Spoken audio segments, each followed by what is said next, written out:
Okay, well, good morning. Thank you for joining us today. We are preparing for the 15th Sunday after Pentecost. Can you join us on Sunday at 8:30 at where am I at? St. Olaf and at Trinity, Yep. and at 10:30 at English and at Our Savior's in Dovery. So again, thank you for joining us. Well, let us begin with the word of prayer. God among us, we gather in the name of your Son to learn love for one another. Keep our feet from evil paths. Turn our minds to your wisdom and our hearts to the grace revealed in your Son, Jesus Christ, our Savior and Lord. Amen. Amen.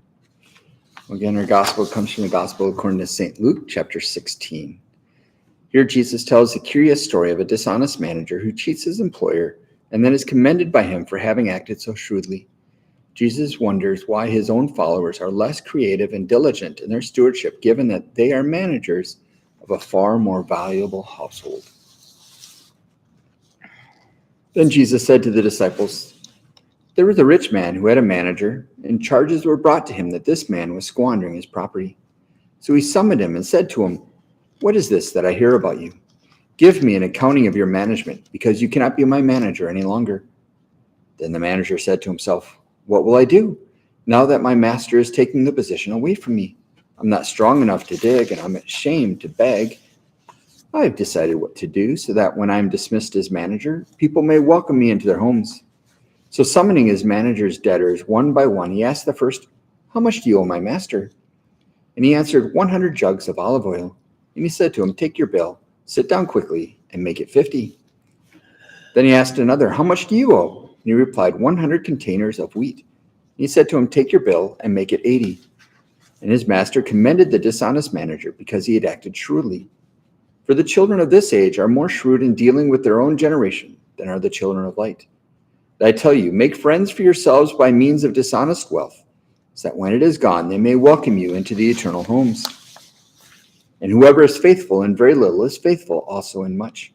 And whoever is dishonest in very little is dishonest also in much. If then you have been faithful with dishonest wealth, You have not been faithful. if you have not been faithful with dishonest wealth, who will entrust you with true riches? And if you have not been faithful with what belongs to another, who will give you what is your own?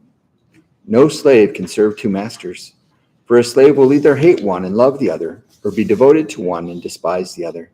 You cannot serve God and wealth." The gospel of our Lord. There we go. So when Jesus told parables, he often left listeners a bit confused. Yeah. Such is the case. Such is the case with the parable about the dishonest manager. So what do you know about parables, and why did Jesus tell them? They're stories. People like stories. Yeah. I think we talked about how they can relate to Yeah. things, and They aren't about what they're about. Mm-hmm. you have the hidden meanings in so many things. There's just This one's it's a when he doozy. makes you think. Yeah. They're a Definitely. teaching tool. They're a teaching tool. They're not simple like fables where A plus B equals C. It's A plus B plus holy buckets. Now where are we going? So why do you think Jesus used parables? They were kind of his big teaching tool. Yeah. And he also, the details are all things that people recognize. Yeah. They're familiar with what he was talking about. So. Mm-hmm. But I have absolutely no clue what he's talking about here. And this is This is Well, it Head helps if we scratcher. didn't cut it off. because there was more. Yeah. But that's not for this week. Oh. Good. I'll wait for the rest of the story. Yeah. And Paul Harvey. Yeah. Yes. Yeah. Yes. Very good. Way to pull that out of the air. You know, there's a lot in there. It just doesn't always want to come ahead. Well, I've discovered on Facebook every now and then I can find a Paul Harvey. The sound isn't always great, but they still will play them. There's And now for the pastor- rest of the story. pastor that one radio station, and he's been gone now 2 years, but he lived in Rifle Lake, Pastor Salem. Very insightful sometimes. messages don't necessarily have an expiration date. Mhm. No. Okay, the parable describes a rich man who, after discovering his steward is dishonest, fires him. But first, the rich man expects some accountability from his steward. Some might question the wisdom of the owner to allow his employee additional time to continue his dishonest practices. So, how shrewd is the rich man? You know, I've looked at this other times besides this one here, and it's confusing, but I think it also points out that he probably wouldn't have gotten 100, so I'll settle for 50. And that oftentimes does happen in real life. You know, I can't afford this, but, you know, how much can you? And so many things, the prices, when you go 50% off on things that you have to buy. So I just kind of think maybe that's the shrewdness, and maybe a reason why the man is rich is that he has allowed that. I can remember my mom telling about our her uncle Helgi Thorson, and how when times were tough in farms, he had a lot of land. He was one of the first ones around here. But a lot of his renters really, you know, abused his generosity. Mhm. But he had enough, and they had so little, and he never, you know, he, It was a personal. generosity. Yeah. And, My great grandpa seen me. and it doesn't say he was a dishonest manager. He squandered. Mhm. So he spent wasn't on- making money. He wasn't making He money. spent money unwisely. He used it incorrectly. It'd be like having somebody running your farm and always making sure they sold when it was low. Yeah. That's what we do. Yeah, we know. You know, it's not that they're We don't dishonest, have they're just, control, He says, yeah. I wait till it goes down. and then- but it's not who you want to be making you money. Yeah. You know, so it's not that he's dishonest, he's just not who you want being a manager. You know, it doesn't accuse him of a crime. He's squandered and he's misusing it. You know, it's like always buying farm equipment at full price. You know, you can do it, but Not the wisest choice. yeah, Well, is the rich man shrewd though, in having this guy and then in giving this guy time? I think he is. I think he is. It's like being given second chances all the time for the sinners that we are Mhm. given. the idea of grace. Yeah, Yeah. In grace, in a business sense, is grace a shrewd move? Yes, because it keeps people if they can learn. coming back. If they can learn, yeah. I mean, sometimes an employee who makes a mistake will be better the next time around. Mhm. And hopefully it's not the one who's going to take advantage. Yeah, Right. but because he was asking for an accountability. I mean, he may learn what he's doing wrong. And Mhm. when I was at Best Buy, we called it counseling. Ah, Sitting down and discussing what you did wrong and what you can do better next time. Well, the steward is desperate and takes advantage of this delay before his last day of employment. Since he's already offended his boss, he chooses to befriend the debtors of the master. Consequently, the steward summons each of his master's debtors, lowers their debt, and accepts their money. He doesn't just reduce the debt by a small amount, but cuts the debt in half for some of the people. In doing so, he hopes to be welcomed into their homes. So, what do you think of this practice of the steward? And if you're one of the debtors, what would your response have been? Well, thank you very much for the break. Yeah. Mhm. You know, I'll give you what I can. Yeah, anytime you get a discount, you get excited. Oh, You got to make sure it's a discount. Yeah. You ever lifted up the tag? Mhm. Yeah. But here, if you're owing the bank and they call and say, we've decided Yeah. if you send us $80 for that 100 you borrowed, we'll be good. Forget about the interest. Most people would be rather excited at that point. So is this, the steward, it's still in his Yeah. authority legally to do be it. able to do this, whether it's, I don't know, Ethical. ethical? That's a whole other Depends on question. your definition, Yeah. you know. But it's, Desperate times call for desperate measures. I'm just glad our world is no longer what can I get for myself? Yeah, sure. Yeah. Yeah. It's another bumper sticker. Yeah. Mhm.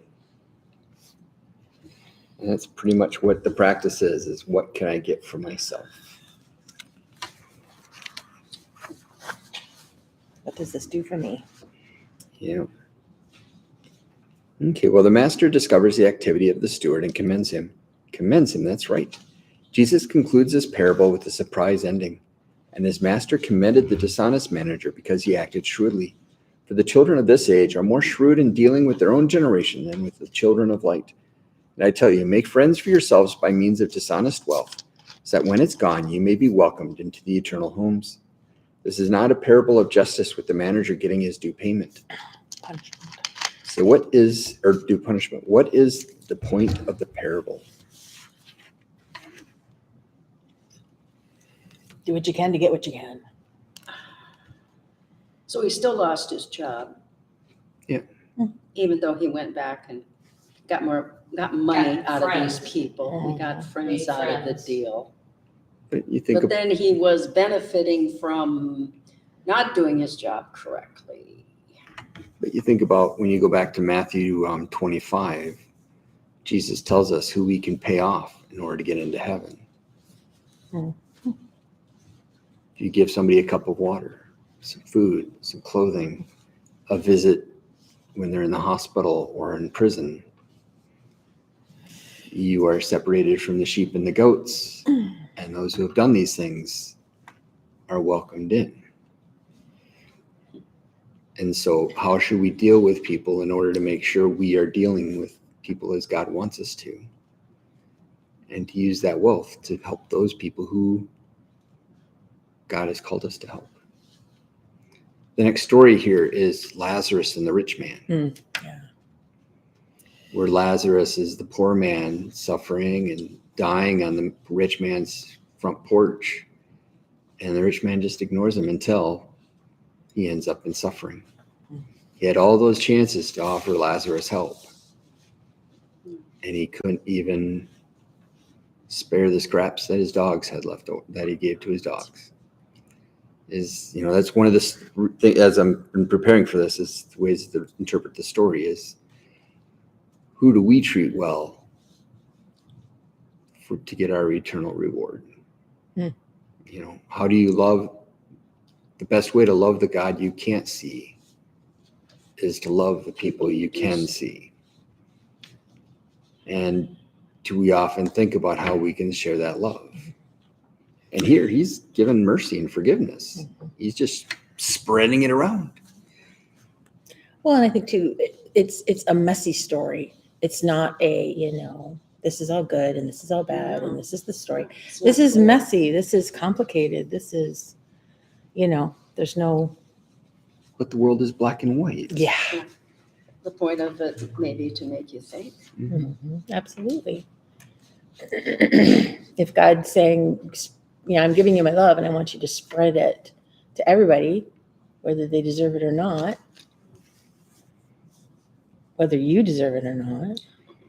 Remembering the previous story is about how the Pharisees were deciding who was deserving and who wasn't. And the only people that were the only people you could reward, it could take care of, were those who were deserving. I like the next question of why is Jesus commending dishonesty? Is that what he is doing? Commending dishonesty? Oh, The way I looked at it was going back to that's cute. during his exile, Martin Luther wrote to Philip Melanchthon, telling him to sin boldly, that Yeah. grace may abound more boldly.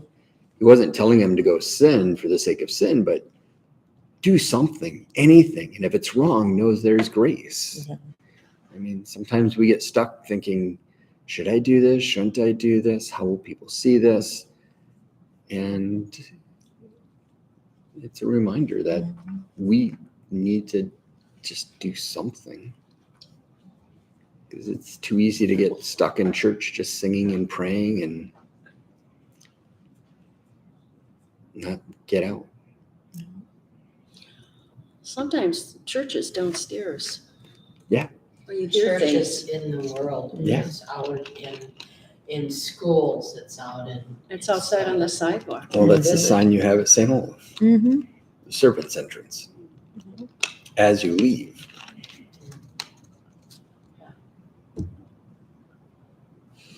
Because is he commending a certain type of creativity and shrewdness? If people can be super shrewd in doing all the things that we know that are bad, can't we be shrewd in doing all the things that we know that are right? I still remember this story we heard at Youth Gap. I think it was on my clergy pages. They wanted to feed the hungry and homeless at a park in Texas. And so they threw a Second Amendment rally with free food, because then they knew the law would allow them to give food away. Mm-hmm. Whereas if they just showed up to share food, they would have been arrested. Yeah, that's pretty shrewd. Yeah. And just trying to figure out ways to work within the system.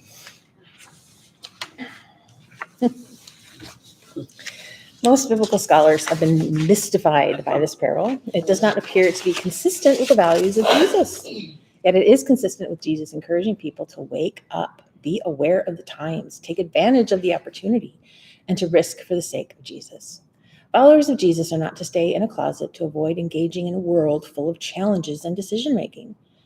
At least the steward acted with diligence and speed to protect himself and his interests. Some suggest this parable is too absurd, with no one expected to believe it. Those who are dishonest, including some in the religious community, cannot be expected to be commended, or do they? At least the steward did not add interest to the account or charge too much.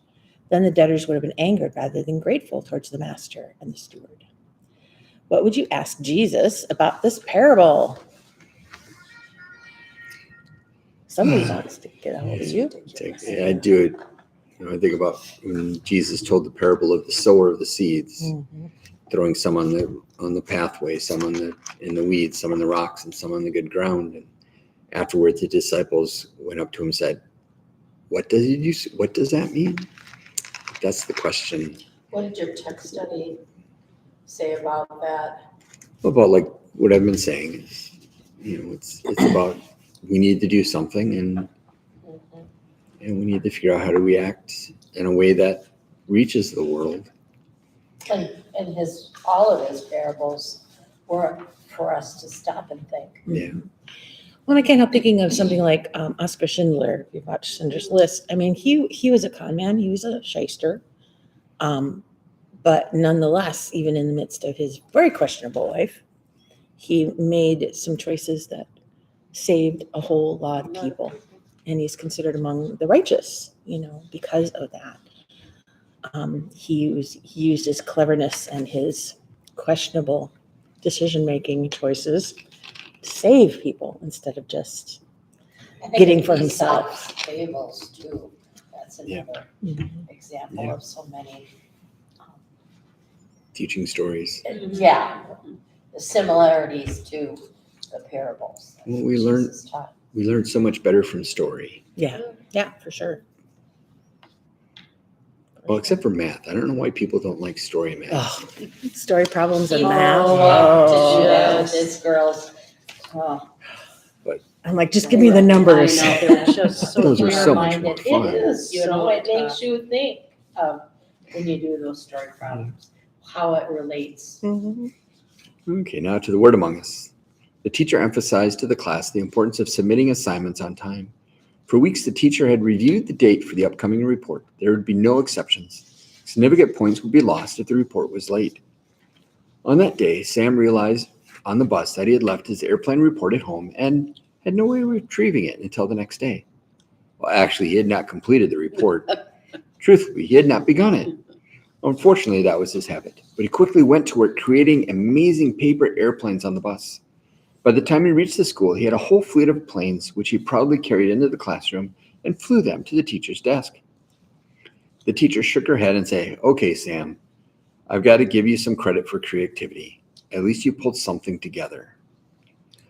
So why would the teacher commend the student? And what are other examples of someone being commended for surprising circumstances?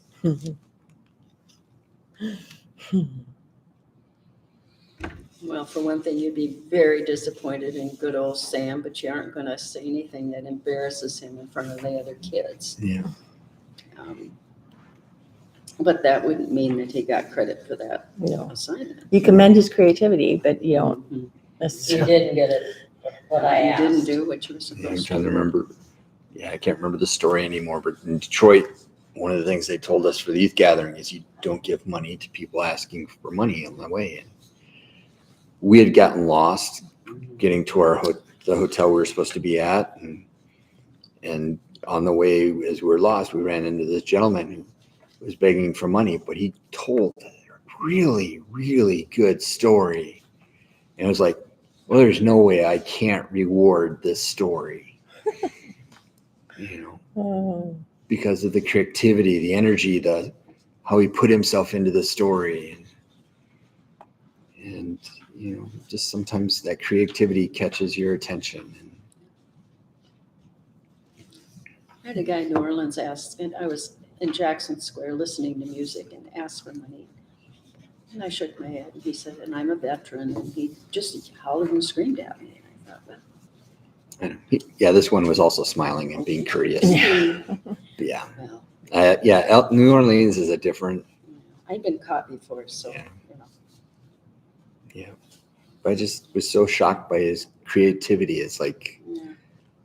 I know I'm not supposed to, but They can get very good at that sort of thing. this is a absolutely. really good story.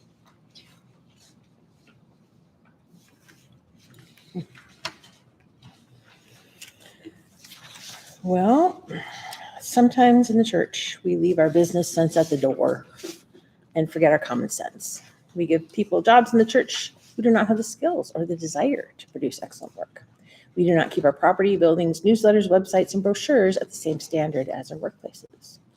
We assume the congregation does not need those components found in many workplaces, such as the mission statement, goals, a planning process, and opportunities for evaluation.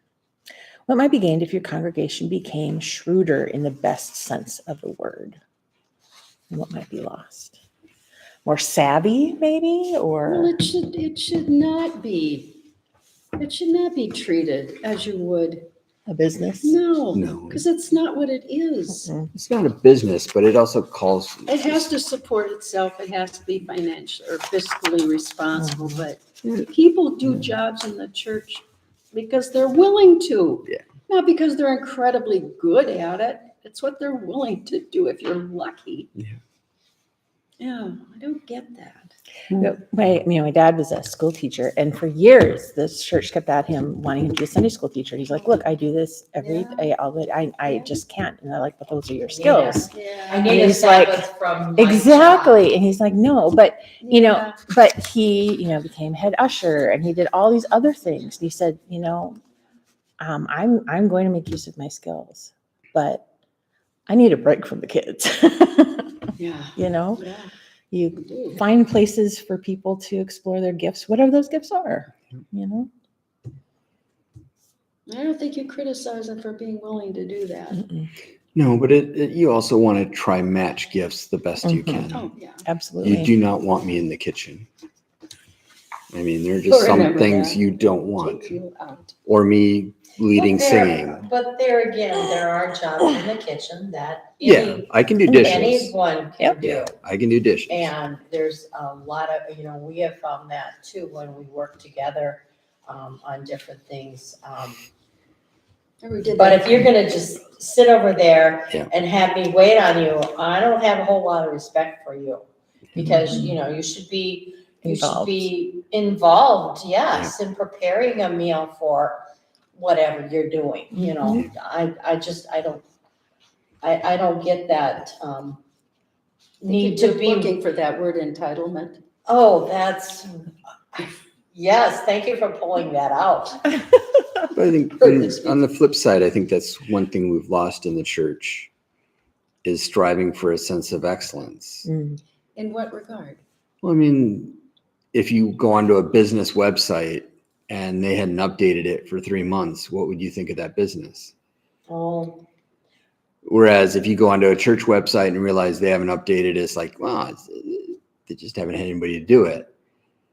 How do we strive for that? And it's just, Try to do the best that we can, but Yeah. don't get lost in that. we don't That's get not lost the in the point. weeds, but we We want to do the best we can, but we're not going to see that as the point of what we Yeah. do. No, shouldn't be. And just, things that, you'd walk into a business and if they hadn't done it up to, par, you would think lesser of that business, but you walk into a church and they do the same thing, especially Well, if if it's it your bothers church. you, then maybe you should look into improving it Yes. instead Mhm, of exactly. Yeah. being critical. Is where I would. But does that Take present that. us in the way we should be presented to the world? Mm. That we are, that we can make a mistake. So I think the world should know that the church accepts all people, Mhm. broken and sinners. We're all that. I think that's, I mean, I just think we need people to think that church isn't perfect. Mhm. Oh, yeah. We all work together Mhm. to strive to do better. But when we think it's good enough, it doesn't, it's good enough. it's That's this- when Sin boldly, it's the saint and sinner Yeah. in us. It's true, a lot of sinning, a lot of things that I have a hard time looking at maybe right. I strive to do better with Yeah. relationships You'll have that to. are Yeah. hard to have. Yeah. And for reasons that you've been hurt. Mhm. And it just seems easier to not even deal with that. Yeah. Part of your life.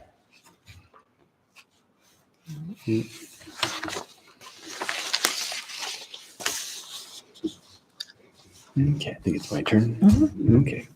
Jesus concludes the parable with some general comments, not tightly connected to the parable. Whoever is faithful with very little is faithful also in much. In many ways, the steward is not faithful in caring for the master's goods, but he was extremely diligent in acting with speed about his limited opportunity to create friends. So what have you been entrusted by God to care for?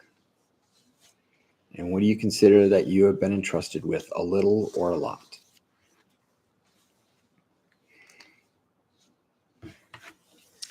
Interesting. I mean, I haven't been entrusted to run a country, but when you're entrusted with the care of other people, that's a precious, precious thing. Well, yeah, running a household. Yeah, well, I think, caring for the land that you farm Mhm. isn't something you've been entrusted to. I always thought about that when a new class of kids would come into your room and Yeah. you're not familiar with them. So you're trying to get your footing down and trying to figure out what they're about and try to remember that you've got Bill would always say that, you've got the power to don't destroy their dreams. Yeah. That was constantly said to us as teachers. It's very impactful to think of that. Yeah. I had a conversation with Kelly Hoffman one day, right after she and I, she had started in Westbrook and growing up, we didn't know where you're gonna be, but for whatever reason, God entrusted us into this community where we know these people and love and give them the best knowledge that we've obtained in our nursing skills. Yeah. And it's a very rewarding thing. Yeah. Being entrusted in doing financial stuff at the church, Yeah. working with the kids. I dearly love it, and people had said too, said, I get much more than I have put out. I know I have. And making memories to last a lifetime, Mhm. And some of them I didn't even know until, they approached me and said, do you remember? I did Yeah, good what? luck with that. I did what? Oh, okay. Yep. You say so. So what has your congregation been entrusted to care for? Trusted to care for Being a light. each other. Yeah, for each other. Yeah, Being God's presence in the world. Yeah, Supporting each other, yeah. keeping the traditions alive and Yeah. Mhm. keeping it moving down the road. Telling the stories. Yeah. Mhm. That's one thing that struck me is I've had a conversation with a variety of people who have, at some point in their life had gone to St. Olaf, but different, getting married or whatever, all the different, they've ended up in other places. And what has really struck me is that almost all of them have spoken very well and very, lovingly of St. Olaf. Even for those who ended up leaving for not as pleasant reasons. Yeah. And that's always impressed me that, St. Olaf has been a place where people have experienced love. Mhm. And I think that's taking our stewardship seriously too. Another way, it's a heavy legacy to keep going. I was having lunch with a group of ladies yesterday, and we were talking about how small the numbers are that come to church on Sundays. And it was an overall theme. Everybody Absolutely. sitting there at the table. Yeah. And there was almost 10 of us. And it was and we just kind of, like always, you just shake your head and go, and, Well, that's, I think, what struck us in our travels, no matter where we went. We always went to churches and stuff. yeah. And that was a consistent theme, no matter what church, no matter what denomination. Yeah, That was everybody's reality. small numbers. Yeah. Because there's that one church, but it had been 7 different churches that had been brought into one Oh, because wow. they were all so small. Yeah. And now they barely worshiped anybody. It's this big church. It's a tough go. So that legacy, Well, that also says that we need to extend ourselves outside of the building. Absolutely. And this servant entrance, of course, is that mindset. But like you said, with tradition, with the heritage that we carry, they came here for a reason to do better and prosper, and they all felt the need that they needed their religious life, as being important. And I hope that we can have people come back to that. And that's one thing I've been glad about, like at Dovery.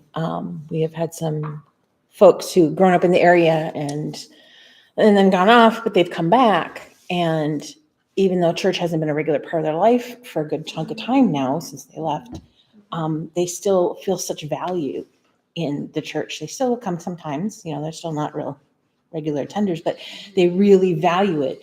And they're grateful for the warm welcome they receive, and they really have a sense of home there. And I'm like, if we can, even if we can't be these big crystal cathedrals that drawing in thousands of people, every time we draw someone, when someone is invited and feels that warmth and feels that care, I think, well, exactly, that's what we're called to do. We may be messy in it and not perfect in it, but of course we're messy. but we're doing what we're called to do then. Yeah. Well, it's easy to get caught up in the riches of this world. Once more, Jesus offers a warning about splitting our allegiance between Jesus and money. We cannot have 2 masters vying for our attention. Somehow we will end up resenting one. Hopefully, it will not be Christ. What competes to be master of your life? And how do we end up serving other things than God? Yeah. Just These questions, Yeah. I'm having a hard time with today. What My pulls brain at is- your allegiance, what pulls at your Well, allegiance? The first commandment is, you shall have no other gods. We are to fear and trust God above all things. What things get above God in our lives?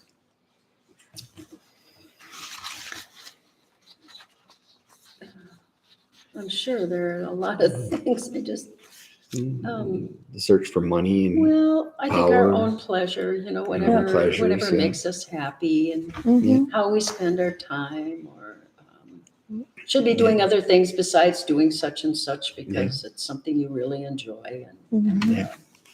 Those are, I guess, more being comfortable, just being comfortable, Oh, yeah. Oh, yeah. you know. When I think, and we come across this all the time when we get frustrated with like Sunday school or confirmation, because like religious education is one choice among many Yeah. choices, Yeah. and parents make decisions about priorities, And usually sports and FFA and 4-H come before confirmation. and And and that's the reality. Yeah. And how to speak to that without Alienating. Yes, Offensive. yes, it's very, very touchy situation. I remember when I would get so upset that I would have kids in the spring. You never had anybody in school. Yeah. Because they were going to every practice and competition. The golfers left one time and the track kids left another. There went the softball and there went Yeah. the baseball, and you get so frustrated. It was hard not to start griping and complaining about it, because that really doesn't help. And the fact that, and someone told me early on, I said, this isn't going to change. I mean, just because it irritates you, it doesn't mean it's going to where change. the priorities are. Yeah. And that's what we have when we serve two masters. That gets in the way is, where do we put our priorities? And I mean, I think sometimes it's learning a balance. Can If you can we achieve do it, yeah, if you can we have a balance. no, there is no balance. make a balance? Well, that's what Jesus is saying. There is no balance. Yeah. I mean, That's when why you have we're a that choice, sinner. One or the other, when you have a choice, you either choose to go towards God or you choose not to. not to. Mm, I mean, Jesus isn't saying you can have both. He's saying you have to Yeah. choose which one has priority. And that's what doesn't comes say to you everything can't be else? part of both, but only one can have priority. Yeah.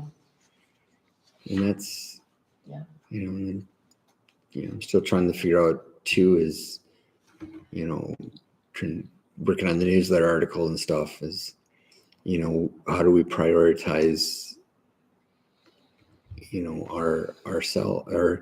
prioritize our lives towards God when we have all these other things calling for us? And how do I want to address that? It's a very busy world. Well, I just thought about Sadie's been so excited this late summer and early fall because a couple of artists that she likes have come up with new albums. Oh, music, okay.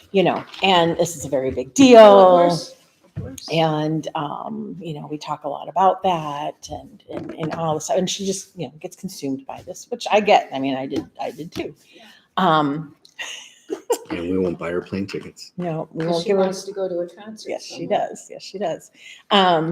She was ready for you to do that for her. She's like, yeah, Dad's gonna look it up for me. I'm like, Oh. yeah, don't hold your breath, baby. But and so there's lots of things that can distract us. I mean, that's just the nature of life. But it's like at the core of it, what does really matter to us? Yeah. In the end, what does outflank everything else? And we've had to plan, and I've been so thankful, going to a youth gathering, doing something that you've loved, when you have to do that. And, it's a lot of times, summers are full of camps. And I, if you know lot. dates and stuff ahead of time. But that's been the deciding factor a lot of times for kids that are excited to do something, but their love or that of basketball or volleyball and improving themselves is an opportunity they feel that they want to Prioritize. do over. And there's nothing wrong with that, I don't think either, but it's a choice that you have to make for yourself. But yeah, Absolutely. the first commandment, we break it a lot. We Oh, are absolutely. definitely maybe Yeah. not making a good choice for ourselves or the best choice for ourselves. But Yeah. it's a lot of times hindsight. Yeah. You Mhm. find, oh, I should have done that. Mhm. Well, you had the opportunity, but you chose not to. I like this question. How might we be shrewd in making choices to follow Jesus? when you talk about hindsight, well, we look back, okay, what can I learn from that? And Yeah. how might I be, smarter about how I go forward?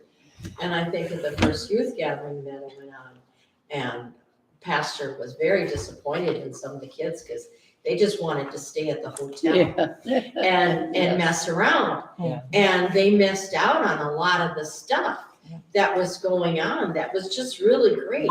So when we were on the way home and we were talking about it, where was that? I didn't know that. I said, well, you didn't leave the hotel. You wanted to stay and chill. Notice she pointed towards me. You weren't there, but your son was. I know exactly what. And you're they talking tell me now to this day that, we're sorry. We were awful to you. And yes, Makara, you were awful to me. But you're the one who missed, not me. I Yeah. still tried to. You talk about paying for someone else's sin. Big time. But Well, it's also they're your learning. responsibility. Yeah. I Once know. you And I give take birth, it. they're yours. But there's still an awful lot that they took home, Yeah. Yeah. Oh, yeah. which was all for the good. Yeah.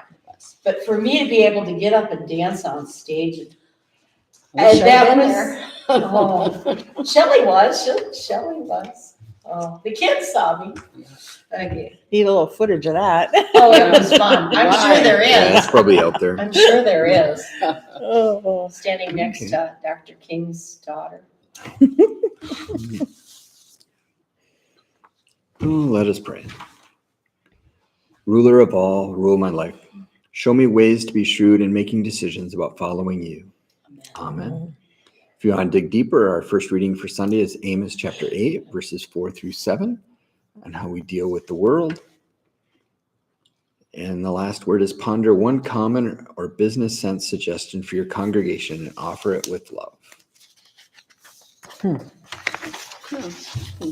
And God be with you. Business sense.